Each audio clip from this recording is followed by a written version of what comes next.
আসসালামু আলাইকুম। আজকে আমি রান্না করব অনেক মজার চেপা শুটকির ভুনা। এভাবে যদি আপনি চেপা শুটকি ভুনা করেন তাহলে নিমেষেই আপনার প্লেটের ভাত শেষ হয়ে যাবে। অনেক মজা হয়।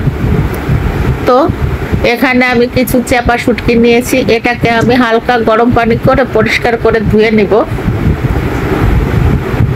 খুব বেশি গরম পানি দিয়ে ধুলে কিন্তু চেপা শুটকি একদম গলে যায়। তো প্রথমে একটি প্যানের মধ্যে আমি পরিমাণ মতো তেল দিয়ে দিব। তার মধ্যে আমি 2 টেবিল চামচ রসুন থেতো করে দিয়ে বাদামি করে নেব। এটা যখন বাদামি হয়ে আসবে তখন এর মধ্যে আমি হাফ কাপ মতো পেঁয়াজ কুচি দিয়ে দিব। পেঁয়াজ কুচি দিব আর দিব আমি স্বাদ মতো লবণ দিয়ে পেঁয়াজটাকেও আমি বাদামি করে ভেজে নিব। এটা যখন বাদামি হয়ে আসবে তখন এর মধ্যে আমি দিব এক চা চামচ আদা বাটা আর 1 চা চামচ জিরা বাটা দিয়ে আমি এটাকে আরেকটু ভেজে নিব। এটা যখন একটু ভাজা হবে তখন এর মধ্যে দিব আমি পরিমাণ মতো মরিচের গুঁড়া আর পরিমাণ মতো হলুদের গুঁড়া। ঝালটা আপনি আপনার পছন্দ মতো দিবেন।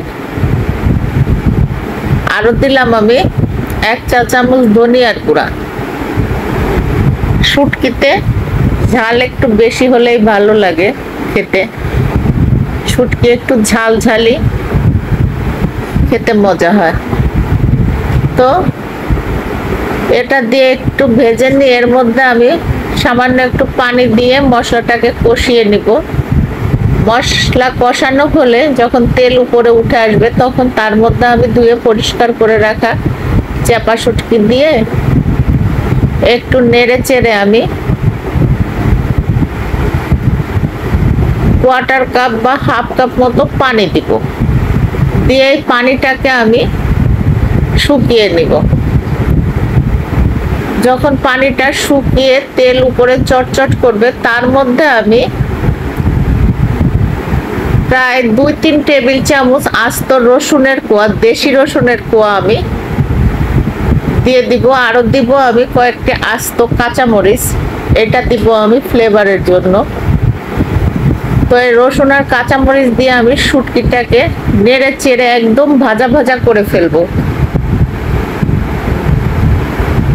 এটা ভাজতে ভাজতে যখন কড়াই ছেড়ে উপরে উঠে আসবে, চলে আসতে চাইবে, তখন বুঝবেন যে না, চেপা শুটকি ভুনা রেডি হয়ে গেছে। তো এই তো আমার চেপা শুটকি ভর্তা একদম ভাজা ভাজা হয়ে গেছে, লাল লাল হয়ে গেছে। রসুনগুলো একটু কাঁচা কাঁচা থাকবে।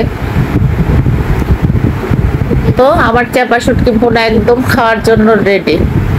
তো এভাবে একবার চেপা শুটকি ভুনা করে খেয়ে দেখবেন, অসম্ভব মজা হয়।